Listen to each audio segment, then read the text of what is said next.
વાત કરીએ હવે મહીસાગરની તો મહીસાગર જિલ્લાના બાલાસિનોર નજીક આવેલી જમિયતપુરા ડમ્પિંગ સાઇટને લઈને ફરી વિવાદ આજરોજ જે ડમ્પિંગ સાઇટ તો ડમ્પિંગ સાઇટ આસપાસના કુવાઓમાંથી કેમિકલયુક્ત લાલ પાણી નીકળતા સ્થાનિકોમાં ભારે રોષ ફેલાયો છે।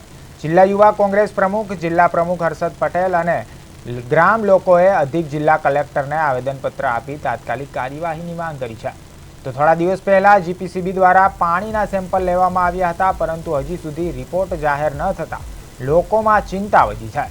સ્થાનિકો હાથમાં લાલ પાણીની બોટલ લઈને કચેરીએ પહોંચ્યા હતા અને ડમ્પિંગ સાઇટ બંધ કરવાની માંગ ઉઠાવી હતી। તો ગ્રામ લોકોએ ચીમકી આપી છે કે રિપોર્ટ જાહેર નહીં થાય તો ઉગ્ર આંદોલન કરવામાં આવશે।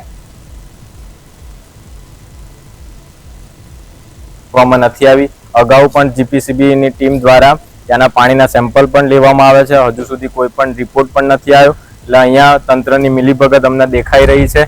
જો આના અનુસંધાનમાં કોઈ પણ નક્કર કાર્યવાહી નહીં થાય તો અમે સર્વે બાલાસિનોર સ્થાનિકના આગેવાનો અને અમારી આખી મહીસાગર કોંગ્રેસની ટીમ ધરણા પ્રદર્શન કરીશું અને ઉગ્ર જન આંદોલન પણ ઊભું કરીશું। જે ડમ્પિંગ સાઇટના કારણે આજુબાજુના ભૂગર્ભના પાણી આ લાલ થયા છે, કેમિકલ યુક્ત થયા છે, તેના અનુસંધાને અગાઉ અમે કલેક્ટર સાહેબશ્રીને આવેદનપત્ર આપ્યું હતું।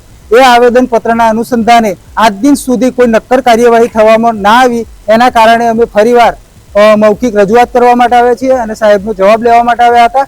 પરંતુ અહીંયાના જવાબો પરથી એવું લાગે છે કે આ ડમ્પિંગ સાઇટને બંધ કરાવવા માટે કોઈ પણ અધિકારીઓને કે આ તંત્રને કોઈ રસ નથી અને ચાલુ રાખવા પર વધારે એ લોકોને ઇન્ટરેસ્ટ હોય એવા જવાબો મળે।